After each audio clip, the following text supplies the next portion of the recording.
Olá, pessoal, sejam bem-vindos ao AgroBio, Biodefensivos e o Futuro da Agricultura, uma mídia feita pelas enzimas da comunicação para pessoas apaixonadas pelas descobertas científicas em biotecnologia. Eu sou a Vitória. E eu sou o Daniel. E hoje o nosso episódio será sobre biodefensivos. Já ouviu falar sobre esse termo em algum lugar? Não? Pois garanto que você sairá daqui com muitas informações valiosas sobre esse tema. Nesse episódio, abordaremos o universo dos biodefensivos, a partir de uma pesquisa intitulada Bactérias Amazônicas, de sedimentos fluviais como biocontrole e solução contra a Haustonia solanacearum. O estudo, desenvolvido por cientistas brasileiros, aposta em bactérias encontradas nos sedimentos de rios da Amazônia, como potenciais biodefensivos para o combate da murcha bacteriana, uma doença causada pela bactéria Haustonia solanacearum, que afeta inúmeras culturas agrícolas na região amazônica. E para falar melhor sobre tudo isso, o nosso convidado de hoje é o professor Adalberto, que é docente da Faculdade de Ciências Farmacêuticas da USP, graduado em Engenharia de Alimentos, com mestrado e doutorado em Tecnologia Bioquímica Farmacêutica e pós-doutorado pelo MIT. Além de um vasto currículo no campo científico, o professor Adalberto também é sócio da Bioinsumos Brasil, uma startup que trabalha com biodefensivos e biofertilizantes. Muito obrigada por aceitar nosso convite, professor, e é um prazer tê-lo aqui conosco. Agora, indo para a primeira pergunta, gostaria que o senhor explicasse um pouco para a gente o que são os biodefensivos. Primeiro, queria agradecer o convite para estar aqui, né? É um prazer falar com o pessoal de Lorena. Eu trabalhei há algum tempo, trabalhei por 9 anos, né? Iniciei minha carreira acadêmica aí. Então, eu tenho um carinho muito grande pelo pessoal e pelo curso também, né? Engenharia Bioquímica, eu participei da criação do curso há algum tempo atrás, né? E depois é que eu vim para São Paulo. Eu atuo aqui em São Paulo na área de biotecnologia farmacêutica. Nós montamos uma startup para a produção de biofármacos e biocosméticos. No entanto, em seguida surgiu uma demanda muito grande na área de bioinsumos, né, que seria a produção de biofertilizantes e biopesticidas. Porque a gente tinha expertise de cultivo microbiano e principalmente, que é a minha expertise, que eu sou engenheiro, né, a parte de scale-up, escalonamento do processo fermentativo, do cultivo microbiano. E aí, em função dessa experiência nossa com medicamentos, surgiu a demanda do pessoal de bioinsumos e passamos a produzir esse material, desenvolver tecnologia para as empresas na área de bioinsumos, e vieram as demandas tanto para biofertilizantes como para biopesticidas, né? Os biopesticidas são, o nome já fala bio e pesticidas, são pesticidas de origem biológica, né, que podem ser produzidos basicamente por bactérias, fungos, né, leveduras, né, fungos filamentosos e leveduras. E a nossa empresa, a gente trabalha basicamente com bactérias que produzem esses pesticidas. E essas bactérias, elas podem atuar diretamente, ser vivo como um pesticida, na presença da planta, na raiz da planta, na folha ou no solo, onde ela mata alguma praga, né, diretamente um inseto, diretamente um fungo, ou ela é produtora de algum metabólito secundário, e esse metabólito secundário é colocado na agricultura e mata essas pragas. Então, o biopesticida é ou ser vivo direto, seria bactéria, fungo ou vírus, que mata a praga, ou algum produto gerado por ele que mata a praga. Agora, professor, abordando diretamente a pesquisa, como os pesquisadores chegaram à conclusão de que os micro-organismos estudados são potenciais biodefensivos? Olha, a gente tem que pensar desde o início do desenho do experimento. Então, a gente parte do princípio que o solo ele é formado por micro-organismos, é uma comunidade microbiana, e ali dentro tem os micro-organismos bons e os ruins. Isso em qualquer tipo de solo, em qualquer região. Isso não seria diferente, por exemplo, no sedimento do rio Amazonas. Os sedimentos de rios são muito ricos em micro-organismos. Então, qual foi a ideia dos pesquisadores lá? Vamos isolar micro-organismos do sedimento do rio. Poderia ser do solo do Amazonas, poderia ser de qualquer lugar. Eu já trabalhei com isolamento até de rocha na Antártica. Então, eles escolheram o solo do Rio Negro e Solimões. aquele solo é riquíssimo em bactérias. O que eles fizeram? Eles têm um problema de uma praga no tomate, na região do Amazonas. Então, eles tinham o objetivo, matar a praga do tomate. O que eles fizeram? Foram no fundo do rio, isolaram um número grande de bactérias e testaram quais dessas bactérias tinham ação contra essa praga do tomate. Né? Então, o que a gente faz? Eles vão lá no fundo do rio, isolam, né? A gente vai no laboratório de microbiologia, faz uma série de diluições, isola todas as bactérias, você pode encontrar milhões de bactérias, né? Eles isolaram ali um grupo de 30 e poucas bactérias, né? Poderiam ter sido milhares, já trabalhei com milhares para encontrar uma, né? Eles resolveram trabalhar, eles publicaram 30 e poucos, mas eu duvido, eles devem ter isolado alguns milhares, né? Eles só publicaram as 30 e poucos que eles começaram. E ali, essas bactérias, o que eles fazem? A gente cultiva em placas, em laboratório, para ver qual delas tem capacidade de ou inibir ou matar o crescimento da praga. Então, eles partiram da hipótese de que haveria no fundo do rio bactérias capazes de matar esse fungo. Poderia não ter nenhuma, né? Mas eles partiram da ideia geral que nós cientistas sabemos que no solo existem a bactéria do bem e do mal e elas lutam entre si. Então, a hipótese deles aqui é a grande chance de haver uma bactéria que lutasse contra essa praga. Fizeram esse isolamento, encontraram 36 que cresceram bem, e dessas 36, isolaram 3 que matavam essa praga. Né? E dessas 3, eles selecionaram a melhor, e isso tudo in vitro, tudo no laboratório. E eles avançaram com a pesquisa, foram fazer testes já na planta, foi um trabalho muito bacana, porque é muito comum o pessoal da microbiologia parar no laboratório, né? Tipo assim, testa aquela bactéria contra aquele fungo que causa a doença, ou contra um inseto, ou contra o nematóide. Matou o nematóide, matou o fungo, e para aí. Né? Mas você matar no laboratório é uma coisa, você matar ela na planta é outra. Porque quando você coloca ela na planta, a planta tem um sistema de defesa. Então, às vezes, ele funciona no vidro, no estudo in vitro, mas ele não funciona no estudo em vivo. Porque as condições em vivo têm outras bactérias contaminantes. Ali você vai jogar aquela bactéria que você isolou numa multidão de inimigos, né? E no laboratório ela está ali esterilizada, só ela, sozinha, né? Então o legal desse trabalho que eles fizeram foi isso. Eles isolaram, testaram no laboratório, pegaram as 3 melhores que funcionavam no laboratório e partiram para um estudo com a planta, né? E aí detectaram que as 3 tiveram ação contra a praga e uma delas melhor do que as outras, né? Qual que é a grande vantagem desse estudo? Primeiro, que eles confirmaram essa hipótese de que no ambiente onde você tem uma determinada plantação, você tem bactérias do bem e do mal.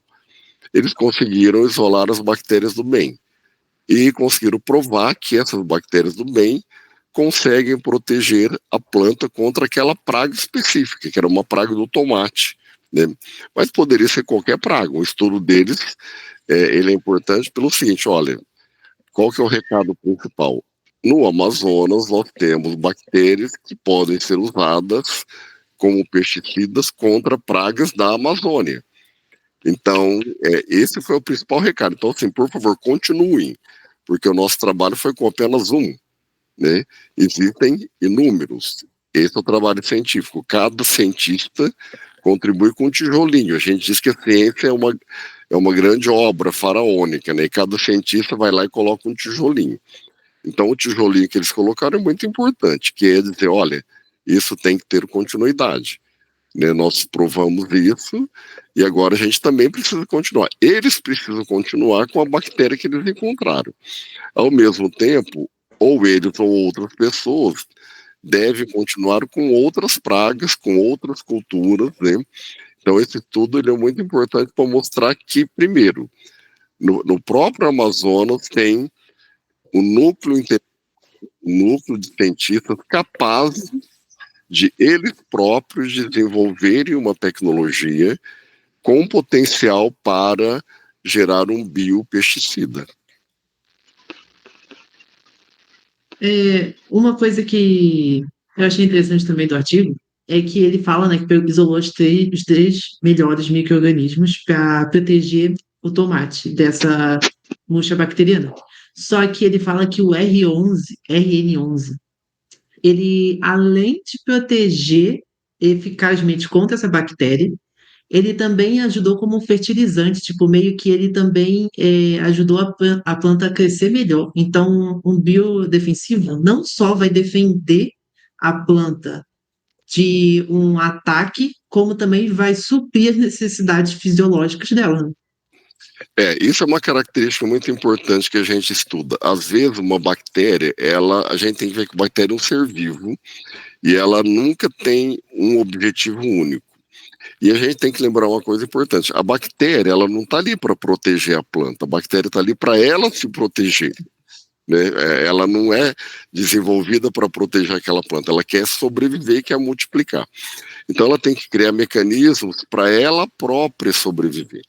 Então, quando ela cria esse mecanismo, ela vai produzir provavelmente fungicida, ela vai produzir inseticida, ela pode produzir nematicida, porque ela está pensando nela. Consequentemente, na hora que ela produz um fungicida, um nematicida, um inseticida, e ela está ali junto com a planta, ela está protegendo a planta também. Então, a planta se beneficia do que a bactéria produz.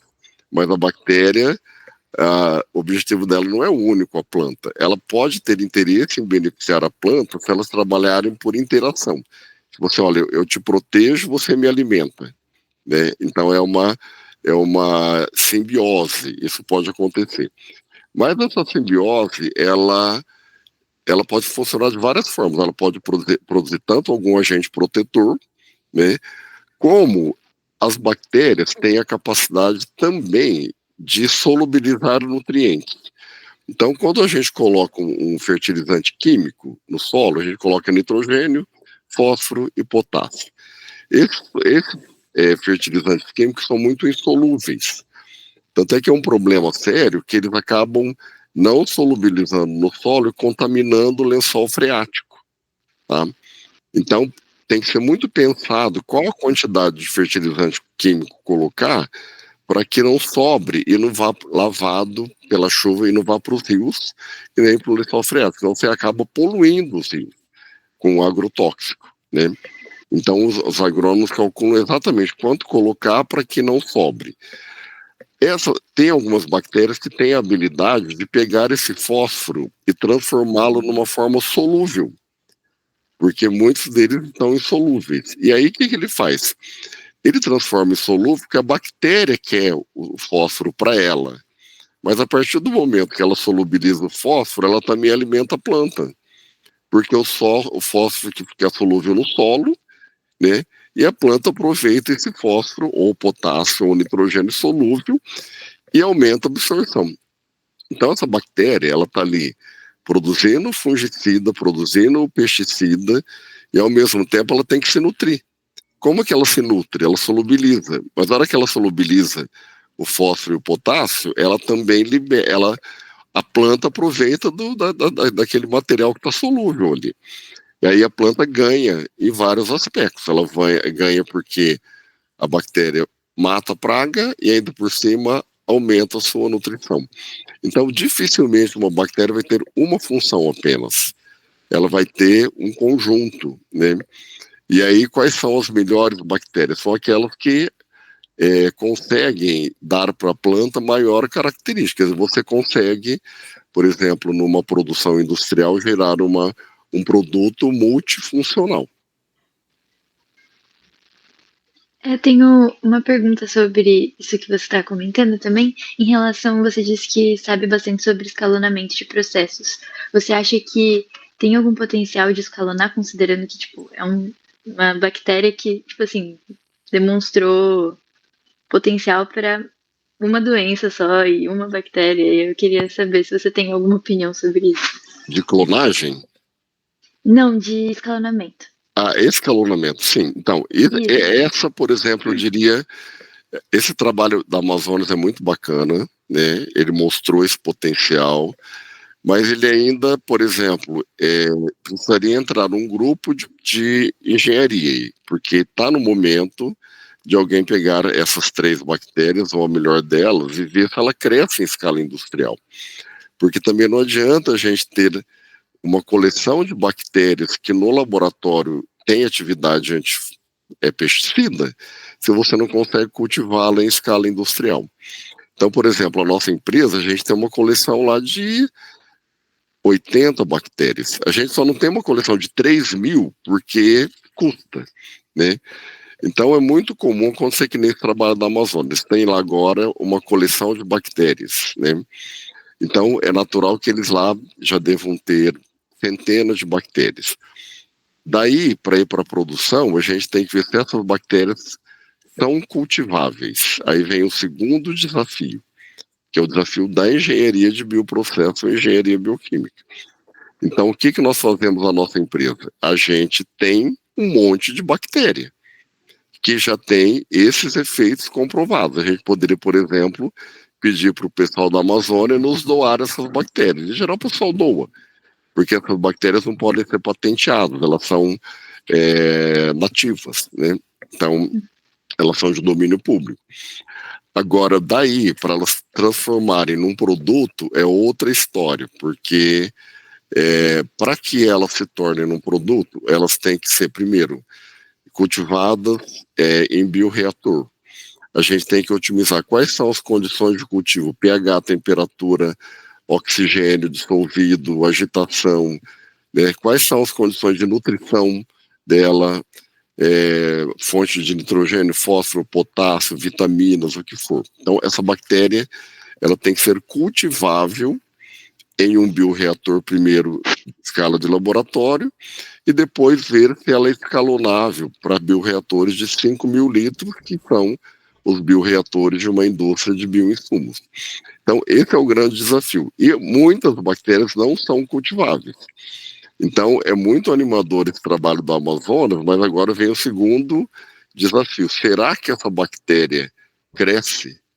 Será que ela é escalonável? Então, exige que o pessoal da engenharia pegue essa bactéria, que é a minha especialidade, por exemplo. Eu chego para o pessoal assim, da biologia e falo assim, olha, me dê a bactéria. Agora eu quero ver se ela vai crescer ou não. Então, eu não vou fazer o que o pessoal do Amazonas faz, mas eu tenho uma coleção de 100 bactérias que já foram isoladas por alguém. A nossa empresa tem. E a nossa função é essa. Então, tipo assim, um cliente fala, eu quero uma bactéria que mate nematóide. Nematóide é uma praga que dá muito no norte. Aí nós vamos lá na nossa coleção e a gente vê na literatura que determinada bactéria ela tem potencial para matar nematóide encontrado no laboratório. Aí a gente pega aquela bactéria da coleção e vai ver se ela cresce no laboratório. Porque nós já sabemos que ela funciona contra o nematóide. Nós só não sabemos se ela cresce numa escala maior, né? Então, por isso que hoje no mercado tem assim, um conjunto de 10, 15 bactérias sendo muito utilizado por todas as indústrias de bioinsumos, porque são aquelas que crescem bem em escala industrial. E agora tem muita gente estudando outras cepas para ver se elas crescem em escala industrial. Eu, por exemplo, estou orientando alguns alunos que estão fazendo isso, tem uma que está começando agora, pegando uma bactéria que tem um grande potencial para ajudar plantas que crescem em baixa quantidade de água, com estresse hídrico.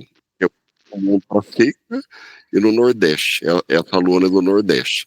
Então a gente isolou uma bactéria que é do Nordeste, muito parecido com o do Amazonas, né? Só que pegou um solo pobre em água. Isolamos uma bactéria que tem a capacidade de crescer num ambiente árido e que tem a capacidade de nutrir e fazer a planta ficar resistente à seca.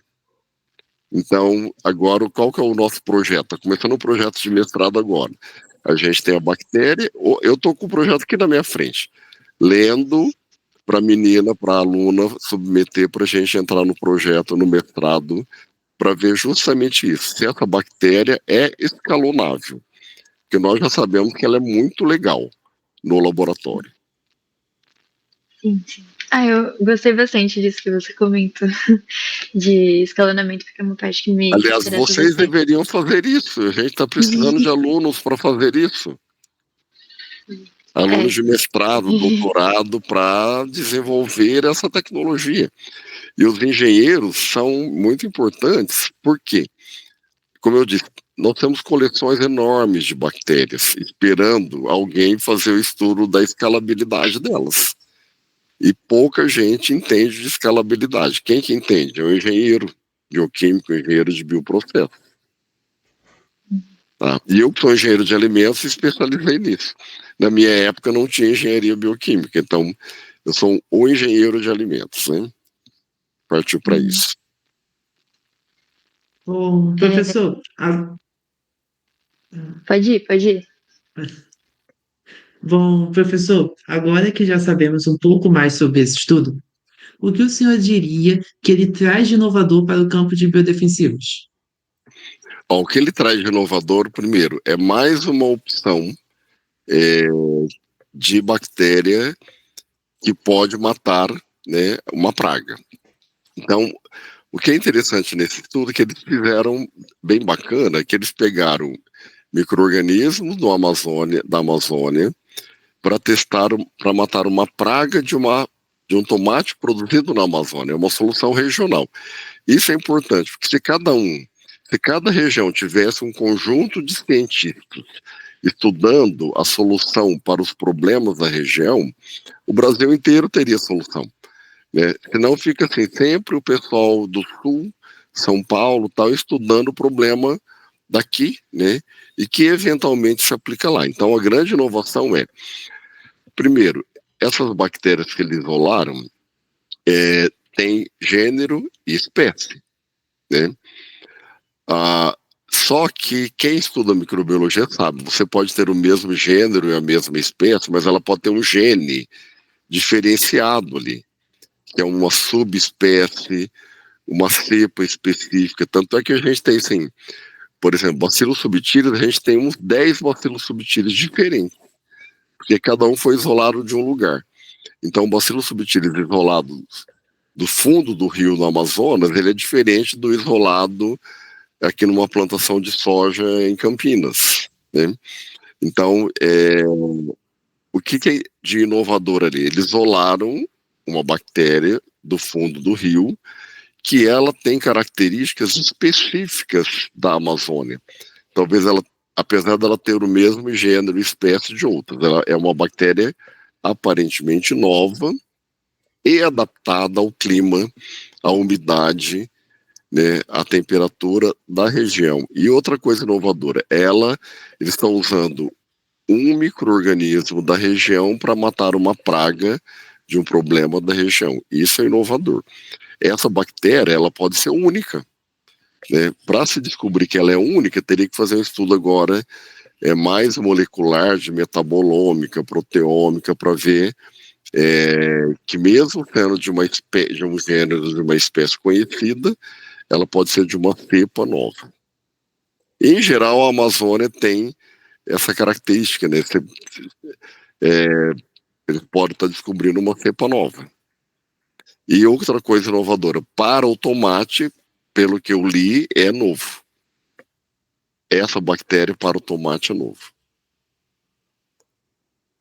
Sim, tipo, a Amazônia tem a maior biodiversidade do mundo, né? Então, tipo assim, maior potencial até agora descoberto, maior biodiversidade do universo. Então, provavelmente deve ter muitos micro-organismos lá que ainda precisam ser mapeados. Provavelmente não, com certeza tem bilhões e bilhões de micro-organismos. A gente pegou ali 2, 3, 1, né? E está muito longe da gente explorar toda. Quando a gente fala em biodiversidade da Amazônia, a gente costuma falar muito de pássaro, de onça, de jacaré, sei lá, de jacaré pantanal, né? Mas assim, peixe, mas o microbioma da Amazônia é riquíssimo, assim como o microbioma do Cerrado, o microbioma da Caatinga, do Pampa, do fundo do mar. Vocês terem uma ideia, quando eu comecei meu projeto da asparaginase, que é a produção de um medicamento, a gente explorou vários biomas. Só da Antártica a gente tem centenas de cepas isoladas da Antártica e que produzem o nosso medicamento. Antártica, um deserto gelado. Imaginem a Amazônia, que é um pântano, tem árvore, porque na Antártica você não tem, é deserto, você não tem planta. Você tem gelo, você tem solo, você tem pedra e você tem mar. E a gente tem uma coleção enorme só de micro-organismos da Antártica. Eu nem consigo imaginar da Amazônia. Então, assim, é infinito. Então, esse trabalho do pessoal é assim, é só um despertar, né? E, na verdade, eles estão confirmando o que a gente sabe, que lá tem, né? Basta procurar. Eu tenho uma dúvida em relação a isso, porque eu lembro, na verdade, eu acho que é puxando um pouquinho mais lá de trás, que você comentou que, tipo assim, tem uns 10 micro-organismos que são micro-organismos não, né? Bactérias que são escalonáveis em nível industrial. E aí eu queria saber se, tipo assim, porque tem aquele negócio de que se a gente usa muito antibiótico, a gente cria uma resistência. Eu queria saber se existe isso também para nível de biodefensivos. Olha, resistência em biodefensivos a gente ainda não detectou. Eu, pelo menos, não sei. Talvez porque seja novo, né? E para ter essa resistência, quer dizer, teoricamente poderia ter. Eu estou pensando aqui, né? Eu nunca tinha pensado na questão de resistência, mas como a gente acabou de falar, uma bactéria ela não mata uma praga por um único mecanismo. Ela, em geral, tem um conjunto de mecanismos. Ela pode, por exemplo, produzir, vamos supor, a planta está acometida por um fungo. Ela está contaminada por um fungo. Então, essa bactéria pode produzir um fungicida. Vamos supor que esse fungo fique resistente ao fungicida, né? Mas a bactéria, ela também ajuda a fortalecer a planta, porque essa planta pode aumentar a absorção de fósforo, de potássio. Então, ela aumenta a saúde da planta. Então, o mecanismo de ação de um biopesticida é diferente de um antibiótico. O antibiótico, em geral, assim, é uma molécula matando uma bactéria ou um conjunto de bactérias. E essa bactéria pode ficar resistente a essa molécula.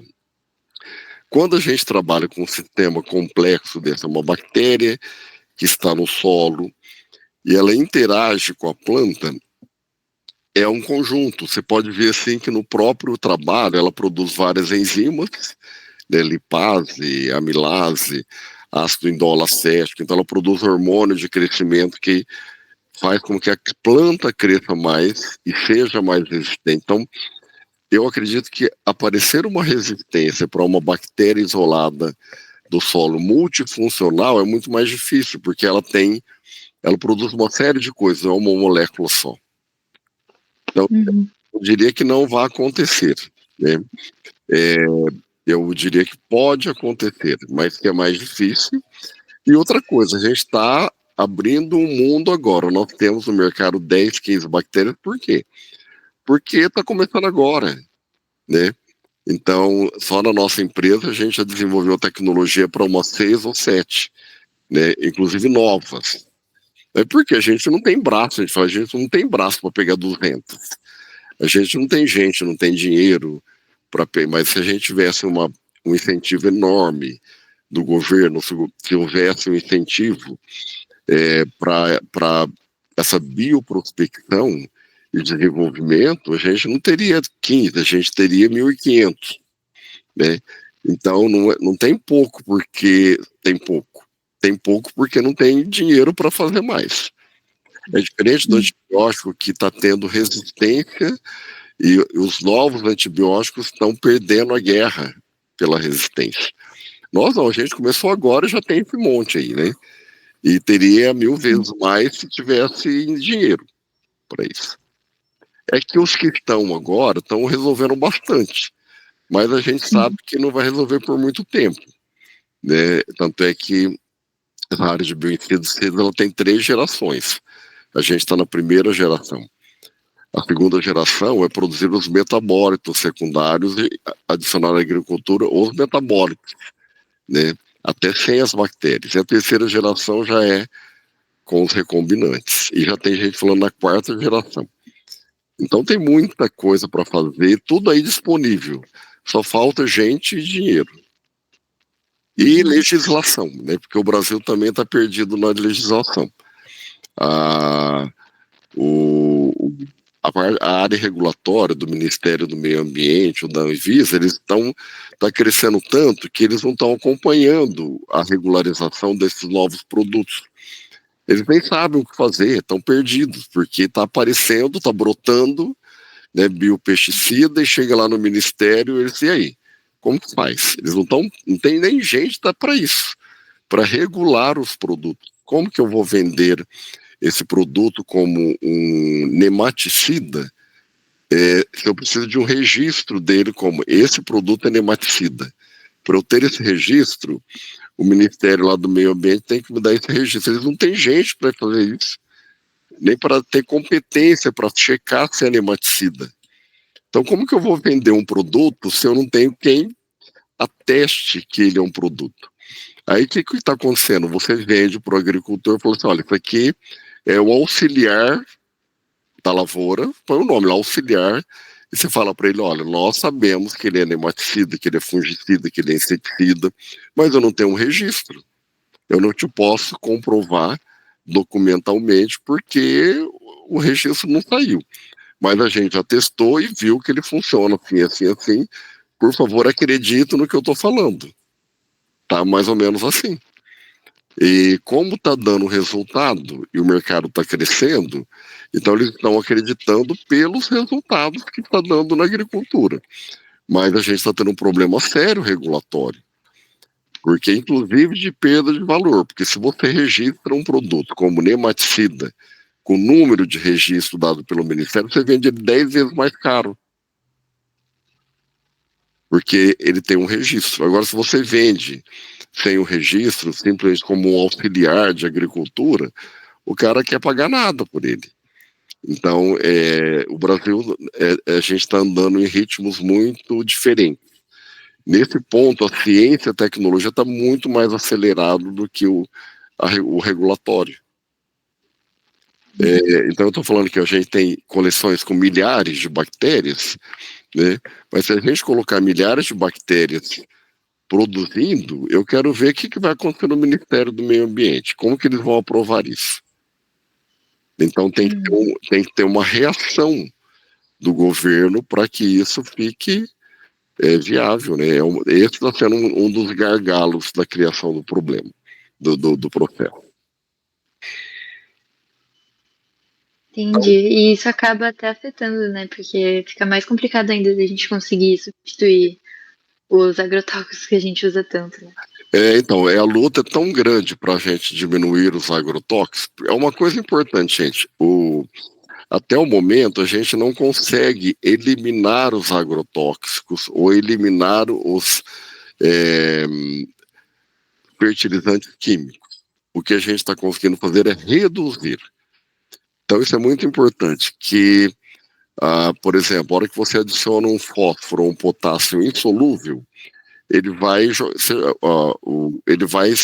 passar pelo solo, ir para o rio, ir para o lençol freático e a planta não aproveita. Então, o que as bactérias fazem? Simplesmente otimizam o uso do farmoquímico. Então,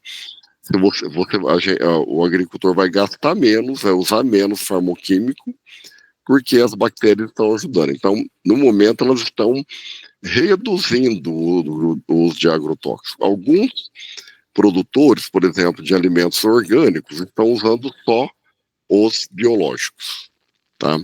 Mas, assim, os grandes produtores de soja, cana, milho, arroz, eles estão usando para reduzir a produção, o consumo de fertilizantes e de pesticidas. Ainda é um efeito na redução que já ajuda muito, né? Aí deveria haver também um esforço maior para aumentar a produção, aumentar isso tudo para, quem sabe, substituir totalmente o uso de agrotóxico. Até porque agora a gente depende muito da importação da Ucrânia e da Rússia, que está em guerra, e aí vem um detalhe, por que cresceu tanto o bioinsumos nos últimos 2 anos? Por causa da guerra. Porque se eles pararem de fornecer potássio e fósforo para o Brasil, o agro brasileiro está ferrado.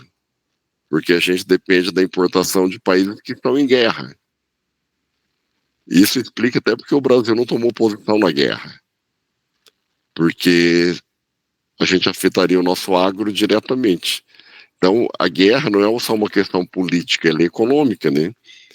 Mesmo que você torça pela Ucrânia, torça pela Rússia, você não pode declarar isso oficialmente. O país não pode, porque se você torce para um lado, o outro deixa de exportar potássio, o agro brasileiro está ferrado.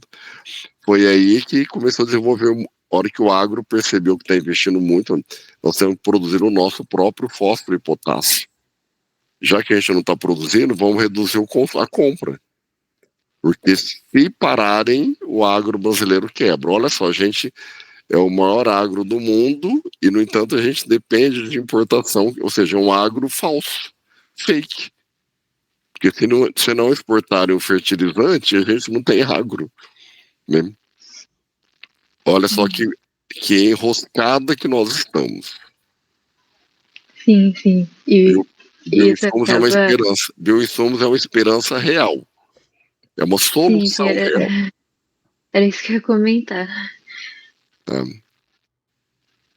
É, mas eu acho que nesse podcast a gente já conseguiu abordar bem os termos do artigo, sobre as questões atuais. Então, eu queria muito agradecer. Eu não sei se o Daniel tem mais alguma coisa para comentar. E se você tem mais alguma coisa para comentar? Se estiver terminando, né, eu só queria fazer uma conclusão.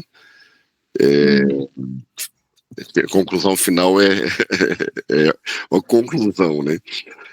A primeiro agradecer o convite, uma oportunidade que a gente tem para falar novamente sobre a importância dos bioinsumos, né?